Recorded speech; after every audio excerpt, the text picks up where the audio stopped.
Welcome everyone. We intend for this session to be extremely interactive, and we have two very accomplished professionals here with us. Both of them, are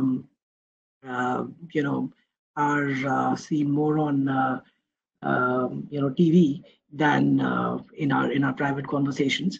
So I think very quickly, the way we want to conduct this is that we will let Arpan and Saurabh speak more about the macroeconomic trends. We will only ask questions, giving more time to them. The idea is, if you have any questions, please post them here and we'll take them depending on the time. Thank you very much. I think, Arpan, very quickly starting with you, there is a lot of interest around, or people sort of perceive that this whole COVID situation is going to give a very significant edge to India in terms of realignment of supply chains and attendant aspects. And India will probably be the clear beneficiary. From a private equity perspective and from your interactions with your fund managers, sponsors, LPs, etc., do you see that India is now sort of becoming an attractive destination for potential investments way more than it was before the COVID crisis? Do you see a change in the outlook of fund managers towards India? No. No, I don't think there's any outlook. I think any speculation that India benefits from COVID is pure speculation at this moment. There will certainly, our view is there's a of US and China spheres of influence. And there certainly will be pressure from the US for companies to rewire supply chains. And that's an acceleration of a process the Trump administration had already begun. Now, whether India becomes a beneficiary of that process or not, I think is in India's court, right? Do we take do we provide investors with more certainty than we have in the past? Do we provide them with a lesser regulated regime that expedites production, expedites construction, expedites clearances? I think all of that remains to be seen. I can tell you with 100% certitude that there is no fund that I work with that's already decided that India will be able to capitalize on it. I mean, I'm certainly there's a hope that we're able to. The greater worry, I think, if you're an investor in India today with existing portfolio, is less about India's ability to take advantage of any sort of movement out of China and into India, and more is really just inherently about what does the India consumption and demand story look like over the next 12 to 18 months. I think that is just a much more fundamental question that I think all of us need to get comfort with. I again don't have an answer. There are lots of analysts who are now predicting India's GDP falling from 4.5% to 2%, and the latest consensus, I think, is somewhere between 0 and -1%. I think UBS came out with minus 0.6% yesterday of GDP growth. But what I can be sure of saying is, when you look at India relative to every other nation, developed or developing, we in general have the highest stringency of lockdown relative to other nations. I think that's fairly clear. And we have the lowest fiscal stimulus as percentage of GDP relative to every other nation. So we're in a much more difficult position. And when you look at what that means for consumption and income in India by segment, it becomes pretty clear. So I think for everybody, my understanding, there's a lot of people from overseas, but if you think about India household income, 40% of our households in India make less than 2.5 lakh a year. 33% make 2.5 to 5 lakh a year of our households. There's about 200 million households. Those two segments drive 67% of consumption in India, while the rest of the households, upper mid-income and high income, are 24% of households, and they drive 34% of expenditure and 60% of savings. Now, the issue with that is, in that bottom piece, the 75% of households who drive 67% of expenditure, 75% of that comes from people who are casual day laborers or self-employed, and that's the piece of the economy that's getting hammered. And those people are pulling back their expenditures quite rapidly. When their incomes do come back, they'll have to rebuild their savings. When you put that together in terms of what that means for their consumption, even in the most benign situation, It's lost in India, 3 months, maybe 5 months. We're well on our way to 3 months. And there's some large fiscal stimulus. Consumption in India still drops 10% over the next 12 months. If our fiscal stimulus does not come, really what that means is income support for those in the bottom 2 income groups, then expenditure could fall 20 to 25% in India. So I think before we get into a point and crow about India being able to take advantage of movements from China to other parts of the world, we have some more existential questions in India around demand and consumption outlook in our country, and how we rejuvenate that. We did our own webinar yesterday with 280 executives. Half of them were CEOs. Their consensus view was that their year-over-year revenue picture is minus 10% or more, right? That was sort of the mean. So I think there's just more fundamental issues that we need to work through before we can, focus on sort of India. I know the government very much has a story, and I think it's a good one, of trying to bring demand into India. But I think you also, and you at Nishith Desai Associates are better position. We've had complete lack of clarity. In fact, we've had capricious decision making and policy making over the last few. E-commerce is on, e-commerce is off. Right? Businesses can open, they cannot open. So as a business person or an investor, it's very difficult to make any plans. How do I decide whether I want to invest? I could go hire 4,000 people when the rug may be pulled out from underneath me tomorrow. And so I think, I might be sounding bearish, but I do believe there's some more fundamental issues that need to be dealt with. And it'd be great to hear from some of the other panelists. But let me pause. I kind of went on for a little bit. That's quite interesting. So I think the consumption story rejuvenation is critical, and we don't see India really although the story is being by the government, but I don't think we are really seeing that much of India-centric interest from sponsors, is what I think you're saying. Saurabh, can I just take a quick perspective from you on this entire India versus China, and do you really think that we should feel great and happy about this? That now the whole world seems to be a little bit sort of against China. So India be the clear beneficiary? I think it might or might not be. It's too early to say, but I also do think and I think it's a little bit of a pointless confrontation to get in, right? It's not as if we have no other problems to solve in the world. Why do we want to get into a zero-sum game where we go out marketing to the world from China, shift to India? Maybe some companies will, but I think there's a far easier game to be played. There's a far easier battle to be won. If you look at India's economic history, right, we've only had 4 economic booms in our 70 years of independence, right? So that's the bad news in a way. The good news is those 4 booms have come in the last 40 years. So the first economic boom the country had after independence was 1982 to 1986. The second boom was 93 to 96. The third boom was 03 to 08. And the final economic boom India saw was 2009 to 11, right? Since then, we haven't seen a period of accelerating economic growth. Now, what's fascinating is before every single Indian economic boom, comes a US recession, right? In fact, if you think about it, right, since 1980, there hasn't been a single recession in America. There hasn't been a single recession in America in my lifetime which hasn't been followed by a boom in our country, right? So why is it that India only booms after US recession? Why is all the stuff that our politicians do completely sort of facile in terms of generating economic booms? I think the answer to that, I think Arpan very nicely gave. I think our policy making, whether at any point in Indian time, any point in Indian history, policy making is sort of less than ideal, and therefore it's worth delving into why is there a 1:1 correlation between US recessions and booms in our country. And if you look at sort of the charts, there's 2 very interesting charts. They're available on our website. If I had the skills to share them on this, I would share it with you. But here I'll sort of talk you through them.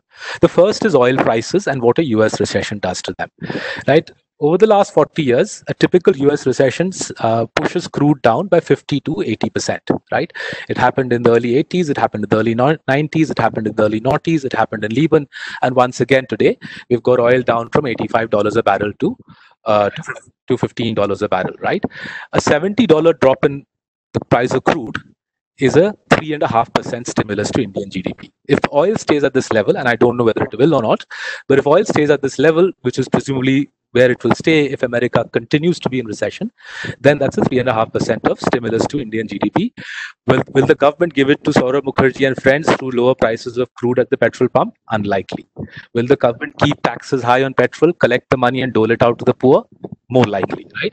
Now, where the spoils end up is a debate for some other day, but typically smashed oil prices have been great for the Indian economy, given that we are a energy-intensive oil importer. The second gift that an American recession confers upon India is American bond yields obviously fall. Right? Any country when you get a recession, the bond yields come down. The US 10-year bond yield has fallen for the last 40 years, and it's fallen especially so. If you look at our economic history, it falls especially sharply when America goes into recession. So in the current instance, the US 10-year bond yield is down from 2.5% 3-4 months ago to zero now, right? The US 10-year bond yield is close to zero now. If you are the US CIO, right, you can be as bearish as you want on America, Europe, China, India. You got to earn your money somehow, right? You can't go to your patron, whether that be a family office or an endowment or a pension fund, and say, well, the US 10-year is zero, our stock market is trading at long-term PE multiples, so I don't think I can give you a return, right? That's not viable. So the logical place would be to look for countries which are less affected by COVID. Is India one of them? I don't know. I'm simply not enough of a COVID expert to figure out, are we more or less affected by COVID? But wherever American investors believe the opportunities in the post-COVID world are right, they'll go there. India might be one of them, but I agree with Arpan. There might be other countries who have better calls on American money than we do. But the second free gift of a US recession is lower bond deals, cheaper money for emerging countries. And the third free gift of a US recession is lower interest rates, right? So obviously the Federal Reserve cuts rates when America is in recession. They've already done a 100 bips rate cut this time. The RBI did 75 bips rate cut on 27th March. 10 days ago, they basically followed up by another 75 bips rate cuts. In the space of a month, we had a 150 bips rate cut effectively. Right? I've known Shakti Das for a long time. He's a determined guy. He's smart. He's loyal to the big man in Delhi. He will keep at it. He'll keep at it. Keep doling out money till the banks finally lend money to SMEs and for vehicle finance and truck finance, right? And he's got enormous firepower at his disposal, not because of anything we have, but because of what crude has done to India's current account deficit. Our current account deficit goes to zero with crude at $15, right? Plus, with the US 10-year bond yield at nil, ours at 6.2, the gap is big, and thus the currency gets a implicit protection because of that. That allows the RBI to relentlessly ease. So my maths on the fiscal stimulus, which is basically oil repackaged, fiscal stimulus would be nothing other than oil repackaged, plus the RBI's easing is around 7.5% of GDP. That's broadly equal to 1 month of India's GDP, which is what we have already lost in the month of April, right? So I'm not saying we'll get anything from China. I'm not sure whether we will or not, but I'm not in the camp of which is this kind of usual MNC bank, investment bank nonsense about countries in the doghouse. It's all over, really. It's all over. We should all go to the crematorium and pray for India. I don't buy that nonsense. Great. No, this is very interesting perspective. So China or no China, the oil repackaged and the sort of savings that we make from oil, I think, us. Thank you. I think that's actually quite interesting. Vaibhav, I think you had a question for Arpan. Yeah. Hey, Arpan. We have been hearing that this pandemic will change behavior of people. Certain industries will do bad, but certain industry will benefit out of it, right? And my question to you really is, how do you see, in terms of India and private equities investment, how you will see their behavioral change when it comes to India? Would they be focusing more on tech sector because that's likely to pick up once the pandemic is over? Do you see there is a permanent change in how they will look at India? What is your thought process on the sectors which they will be investing once this pandemic is over? Yeah, well, I certainly think investors looking at their portfolios and their new investments in a very different way. Vaibhav, I don't think it's going to be limited to India by any means. You know, and when I speak to any of my PE clients or VC clients, you know, there's not a single person that I can think of who had ever thought of a pandemic as being something that you needed to, you know, stress case an investment case for. Having said that, I think coming out of this, there are a few industries that will continue to be interesting, particularly in India. Others that will be much less interesting. I think things that cross the boundaries and borders, so India delivery, India manufacturing, US or other markets consumption, I think will continue to be attractive, even in a world that's a little bit less globalized. So what are examples of that? So 3 examples of this I could point to is India-based SaaS companies. I think that is on the rise and will continue to be on the rise. The world is moving more and more to SaaS, moving more to more complete SaaS digital solutions. That will not slow. In fact, when we speak to CIOs, where they're continuing to increase their investment is in SaaS, is in ERP, is in things that work from home. So I think that's one class of companies you'll see, particularly growth investors and maybe some investors now looking more closely at. 2, I will continue to see interest in strong IT services companies that have higher potential to scale, driven on the back of digital convergence. So I think the one thing that'll come out of the pandemic globally in every market is consumer behaviors. Behaviors will switch much more to digital, whether it's people getting more used to selling on Zoom, digital education, digital wellness, digital health, e-commerce, etc. Digital behaviors will become more critical and critical path than they were before. So services companies that can help enable that will benefit. 3, I think pharmaceutical companies in India will continue to be attractive. And I think this will, if the China story plays out, this will be probably one of the first places we'll benefit from it. I think, you know, that there's a whole set of sort of digital classes of companies that investors will start looking at more closely, whether that's ed tech companies or gaming companies. I think they'll look at those. I think there will be interesting companies in the consumer products and retail space that people may be attracted to, because over the next 12 months, the valuations will be depressed on those given what could happen in consumption. And so those are some of the sectors I think that will be interesting. I think NBFCs, after a period of time, will continue to be interesting as well. I think the credit trends in India will continue, but I think first we need to go through a period of shakeout and understand where the rocks quite lie. And remember, if you can, this has been the biggest sort of return story for India private equity over the last 10 years, so people will not turn away from that easily. I think there are other segments that people will think pretty hard about. So I kind of think that's how things will play out in terms of areas that people will find more interesting versus not interesting. Thank you, Arpan. Arpan, I have one more follow-up question for you. Do you see any investment happening? When I speak to my clients, I get a question. I mean, they say, look, I'm not investing right now because I don't know how to value. Do you see when this whole thing will stop and people will start looking at investing again? Unless you're already seeing investment happening. And second is, will it change the way they value the company? Because there's a lot of uncertainty in next 2-3 years on how things are going to grow, what is the behavior of people, what is the consumer patterns and stuff like that. So will it change the valuation model? I just thought I will pick your brain on this. You know, one, investments are still happening. They're certainly not happening at nearly the pace as they were at the beginning of this year or towards the end of last year. That's clear. But what are the characteristics of deals that we're involved with? They tend to be companies that have tailwinds over the longer term, cross-border companies, service companies, some pharmaceutical companies. And 2, they tend to be market leaders in the niches that they're in, right? So well-positioned, relatively strong customer franchises.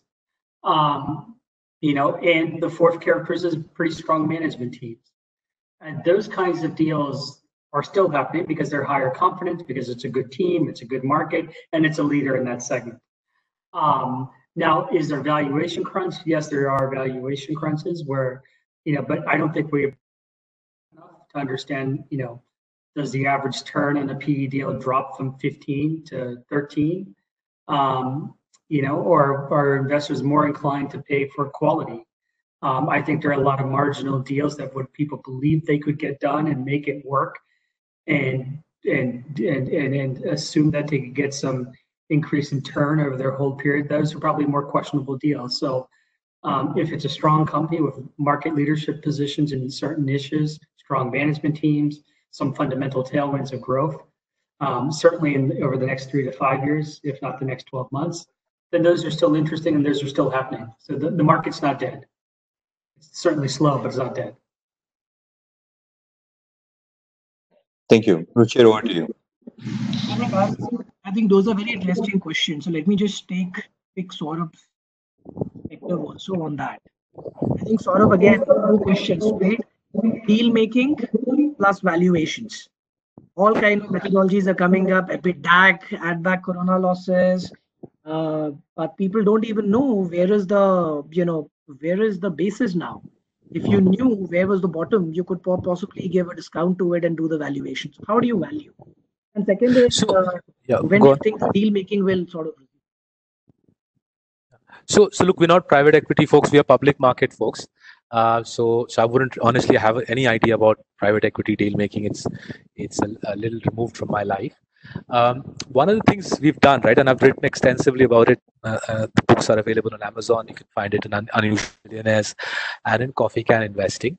We've highlighted there's a peculiarity about the Indian economy. We are the only large economy in the world where for almost every single product which is a daily essential, either one or at most 2 companies account for 85% of the profits from that product.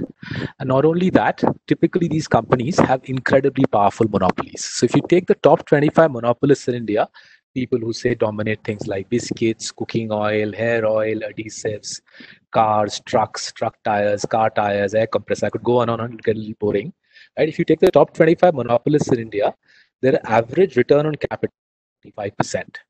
Now, if a company's average return on capital is 45%, by the way, this is without precedent. There's no other country in the world which has a whole bunch of dominant companies with 45% ROC. In places like Japan, Germany, USA, if a company has 16% ROC, the CEO will become a legend. Books will be written on him, right? In our country, for 16% ROC, the monopolist won't even step out of his house. He'll send the driver.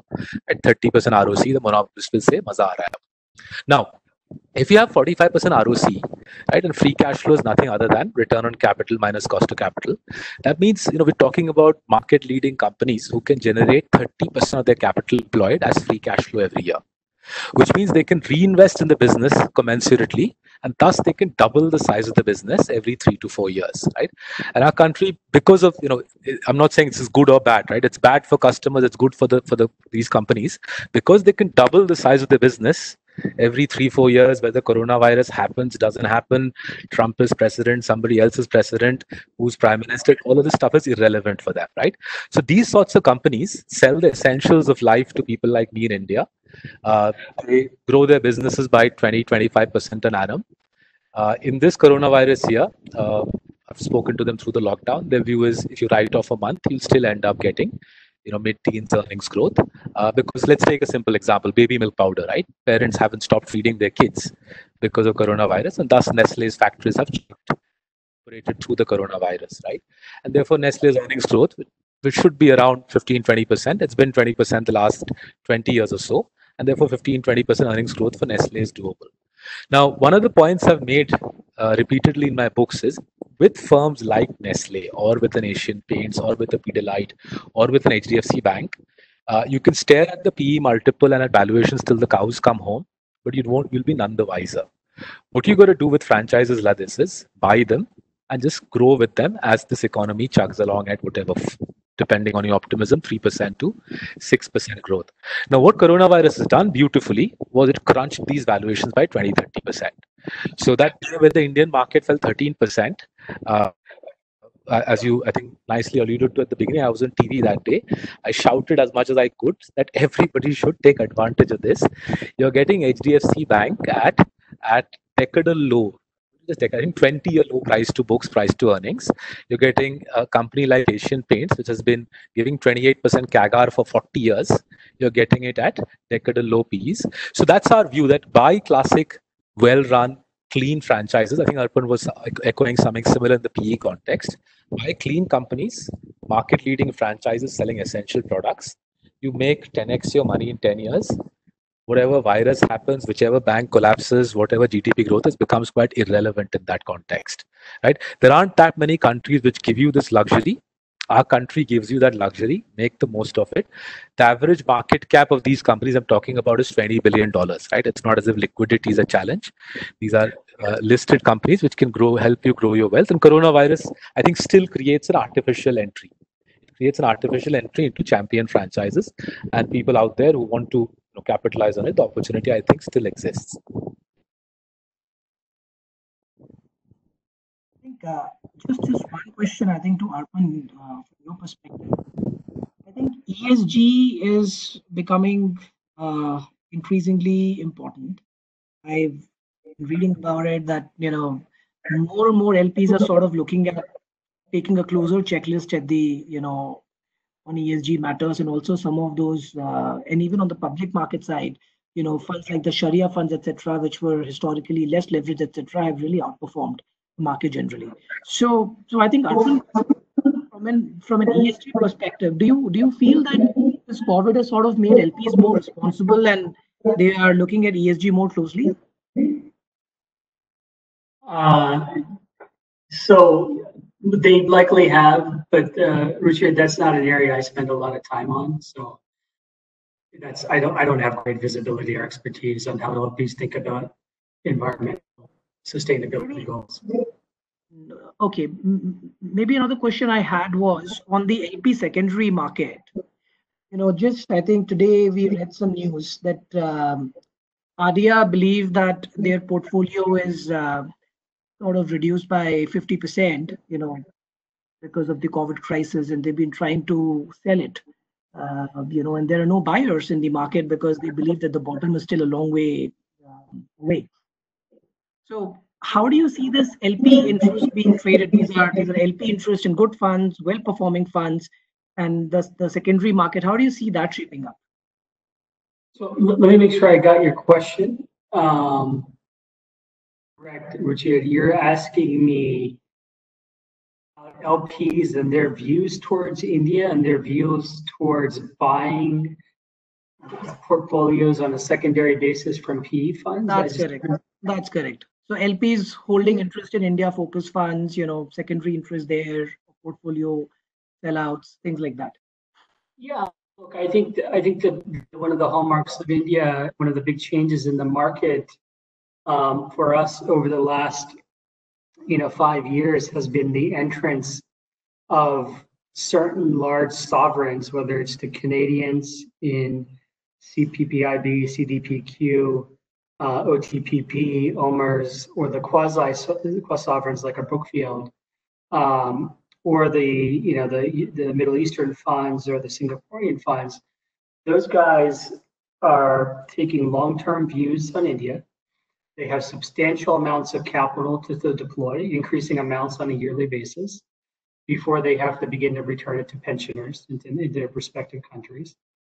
And they longer hold periods, right? They are super long funds where they will hold for 10 to 12 years.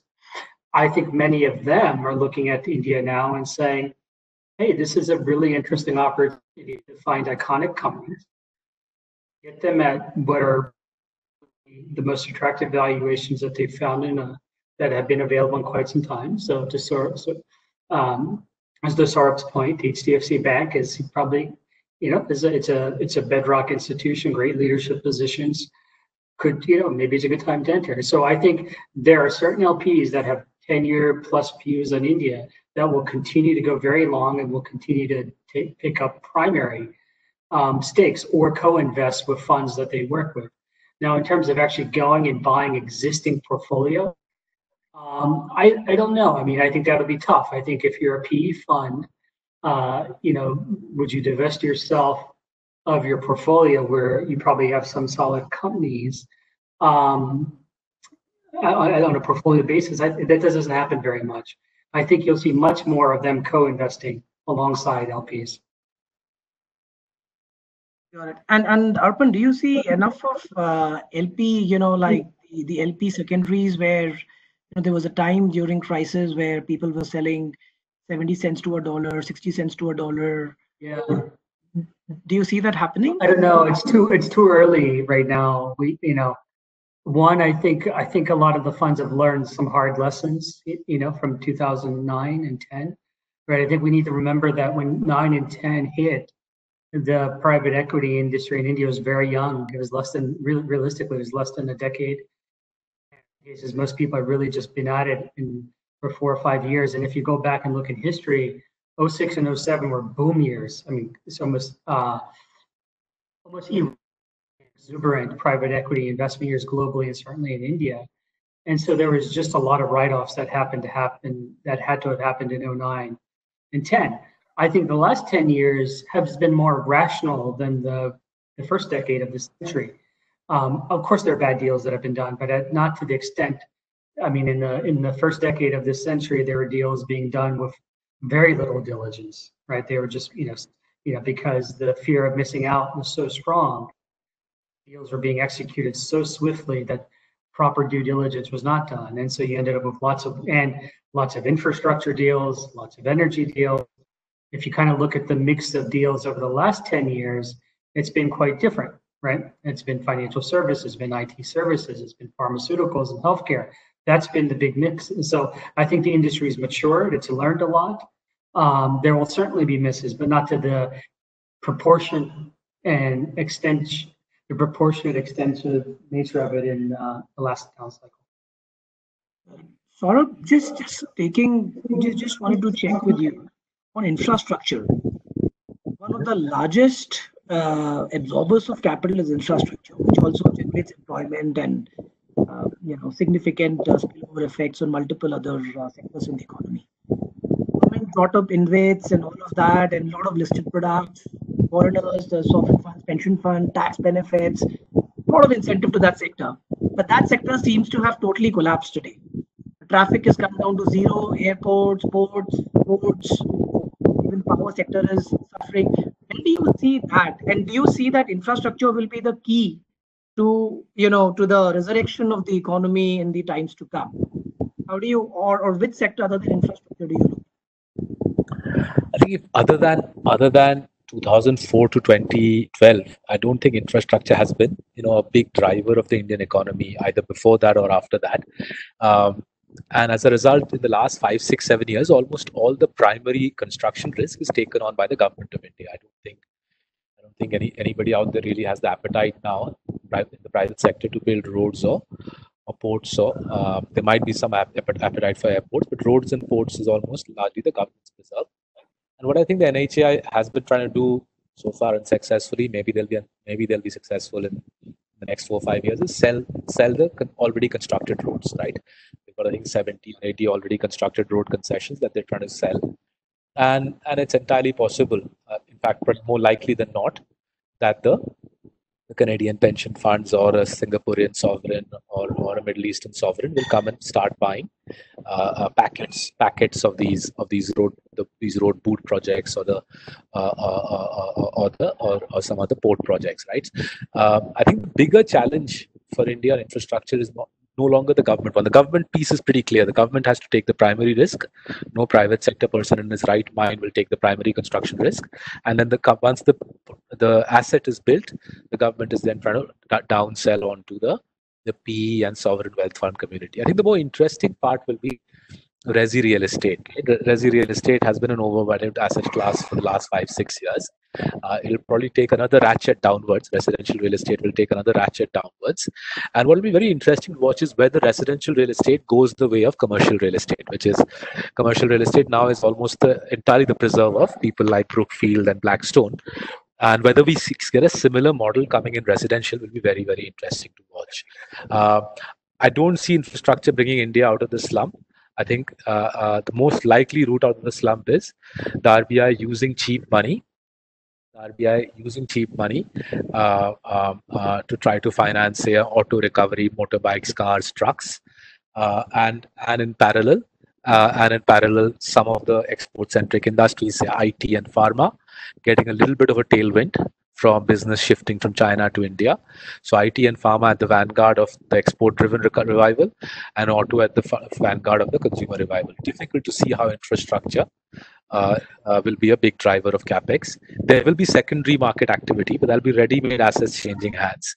It'll be an extremely brave for an investor who rocks up in India today and says, "I want to build a road or a port." Sorry, feel free if if you have any questions. I have one question for Arpan, and I think we can go to the questions from audience. Ruchir, if you can take them up. But Arpan, during last you're mentioning about 2009 and 10 era where private equity suffered loss and they ended up selling 60 or 70 cents to a dollar. But more importantly, what it created issue was that they couldn't exit, and it became a situation where in India it was a lot of promise but no exits, and the private equity did not see exits. Their exit were elongated. Instead of 7 years, which is a typical sweet spot, it became 10-year, 12-year. Do you see that repeating now in terms of exits? Do you think that again the exit story will become a question in India, or do you think that, hey, this is not going to affect the exit of the private equity and private equity exit because industry has matured now?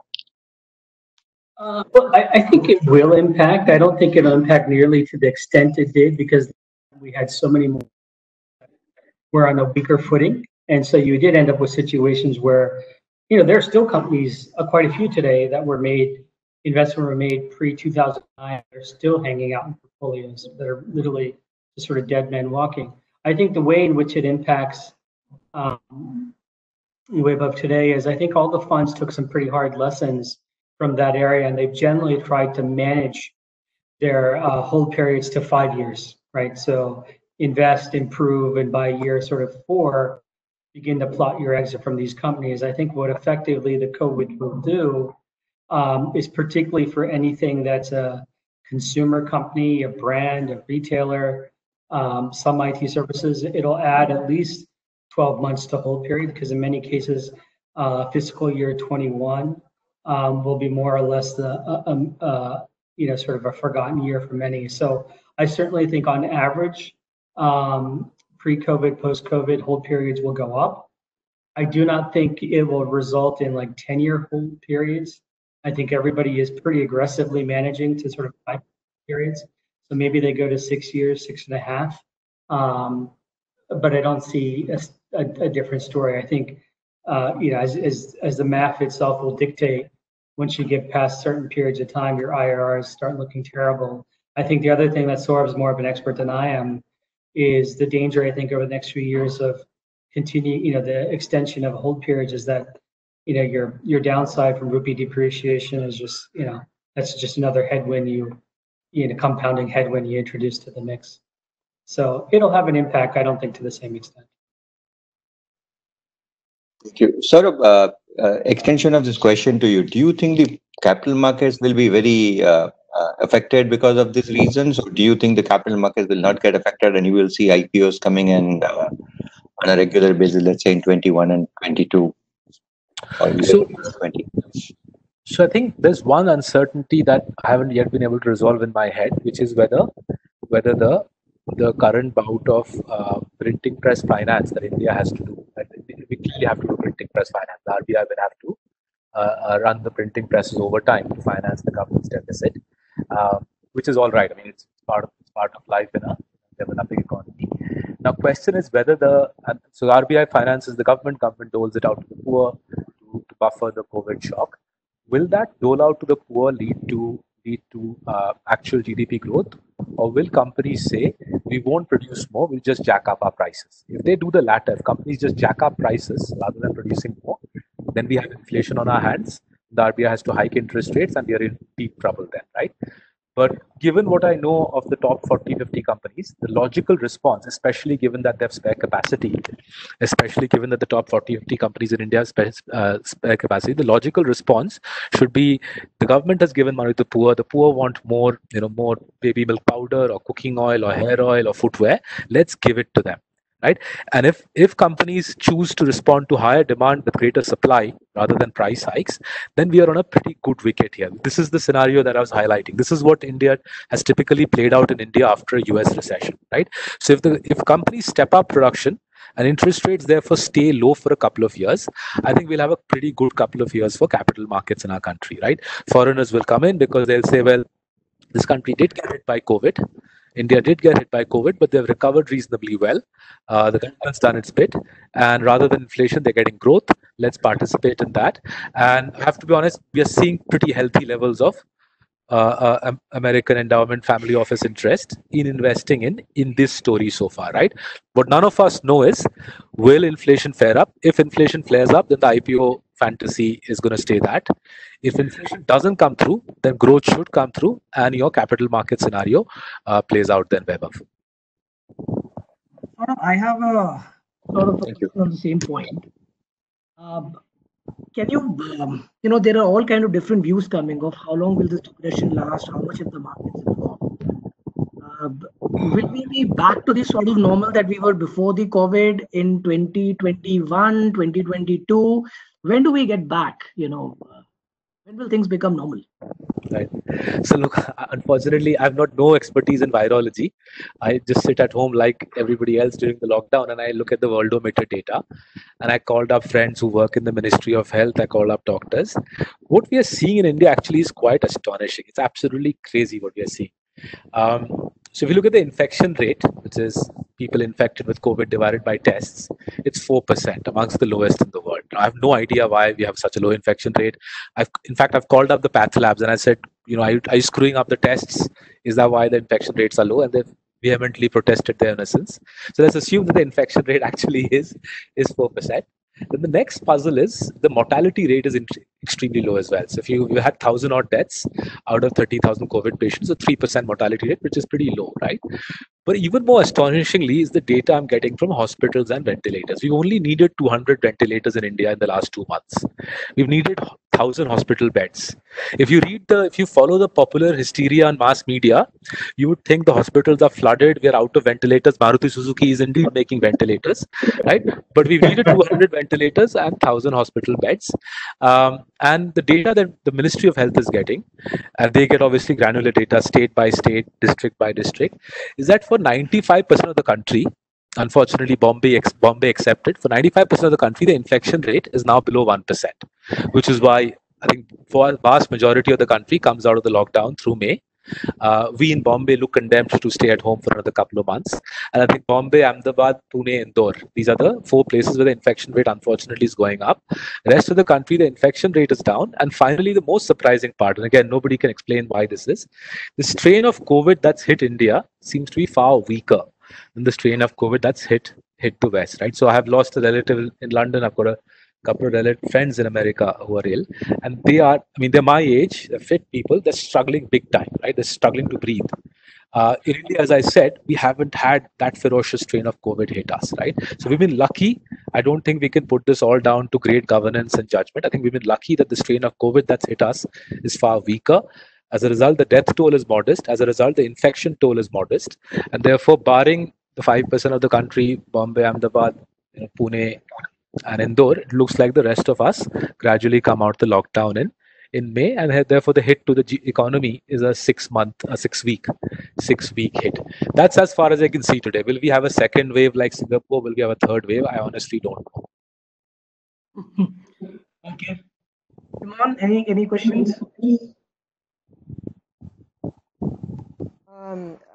I think you did speak about stimuluses by the government.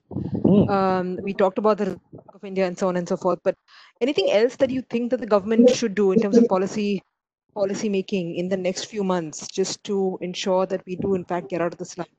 And is it really going to be a Robin Hood-like situation where you raise taxes, and that's the only sort of policy change that's going to happen in the recent in the near future to try and provide a balance? So I certainly hope they don't raise taxes. I'm fearful that they might. What I was thinking, what I had said was, basically the government takes the oil price drop and monetizes it. The government monetizes the oil price drop by keeping the pump price of fuel the same. They've done this before. It's a common Indian trick. You keep the pump price of petrol the same, and you juice up your fiscal revenues. Then you dole it out to the poor, and you show yourself to be a Robin Hood, but not by taxing people like me. So I think this piece is relatively easy to foresee. That if fuel stays cheap, then the fiscal boost is around 3.5% of GDP. We've already had 2 trillion rupees, which is what, $30 billion from the RBI in terms of repo window operations, where they've told money to the HDFC banks of the world. I reckon the next bunch of steps from the RBI will be not just cheap money for the banks. Next bunch of steps, I believe, will have an element of coercion in them, where the RBI will say, look, what you guys can't do is you can't park all this extra money with me in the reverse repo window. What these banks are doing is they're parking with the RBI billions of dollars at around 3.75% interest rate. I think the RBI will put a stop to that. They'll say, take your money, go and lend it out. And in order to incentivize lending, I strongly suspect they will cut regulatory risk capital rates on SME loans and auto loans, right?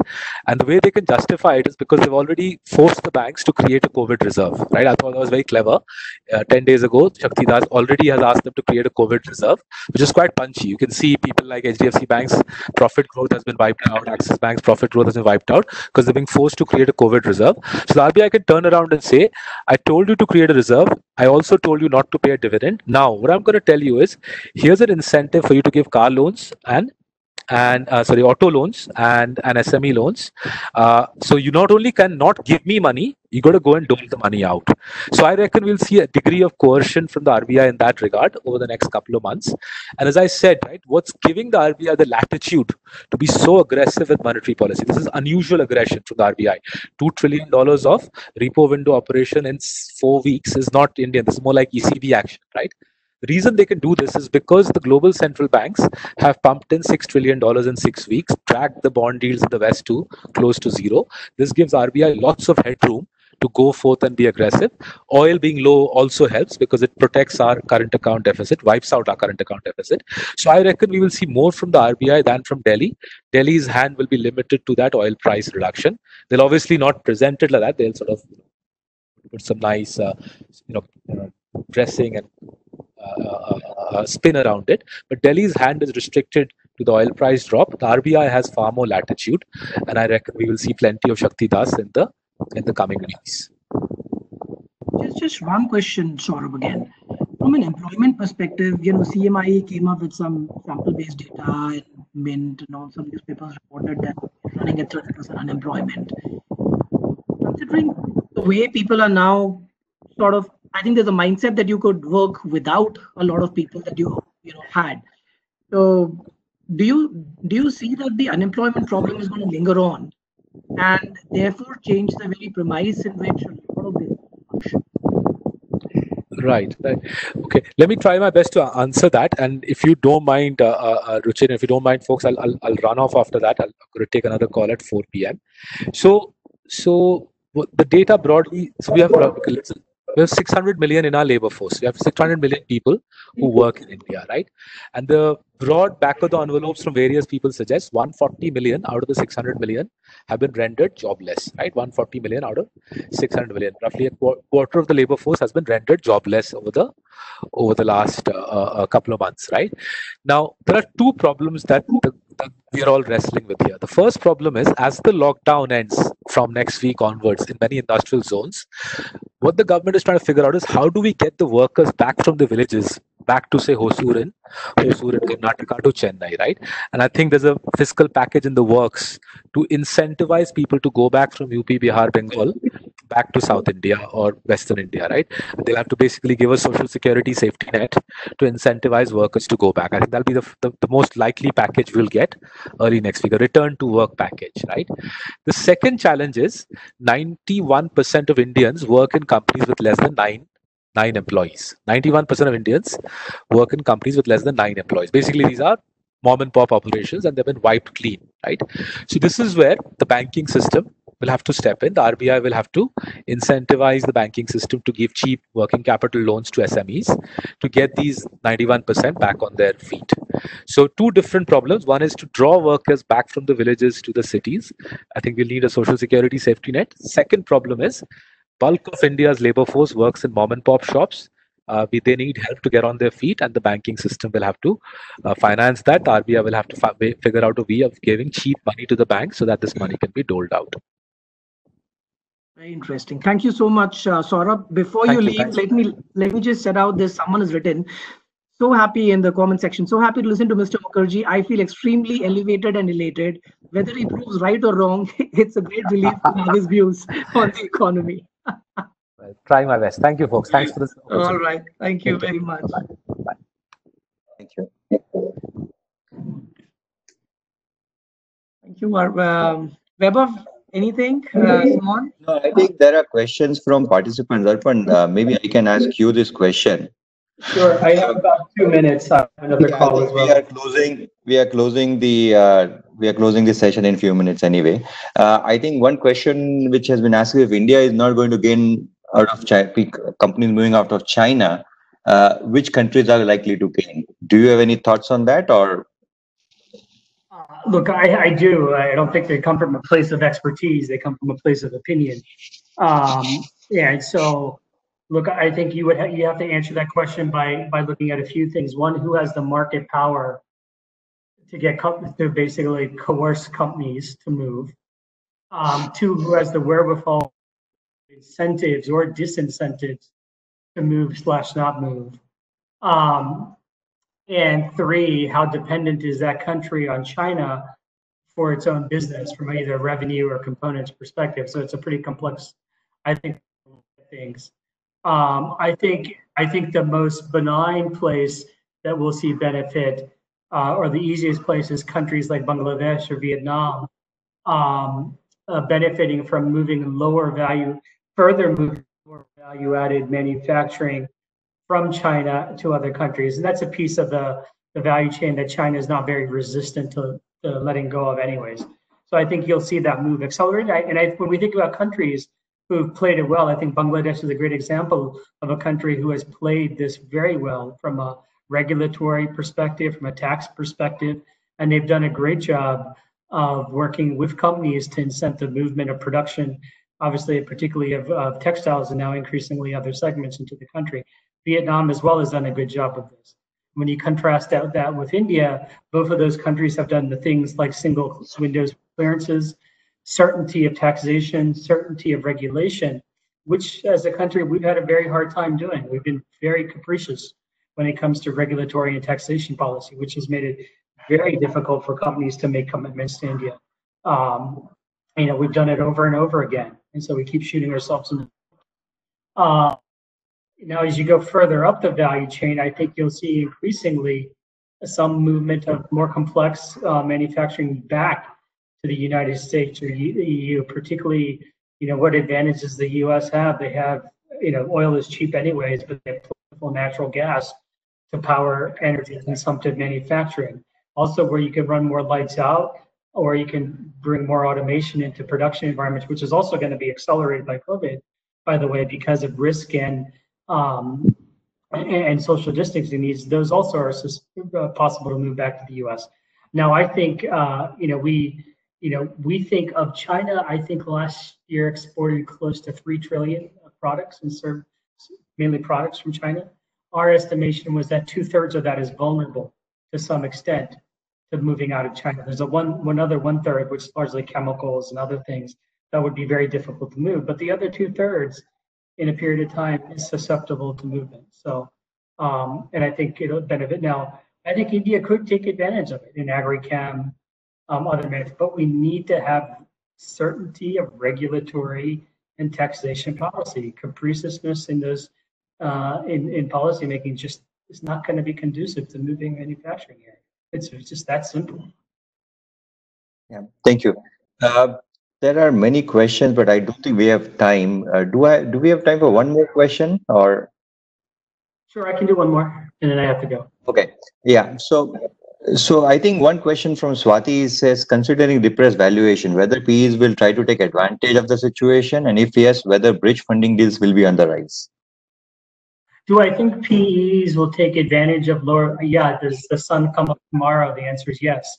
Of course, they will take advantage of.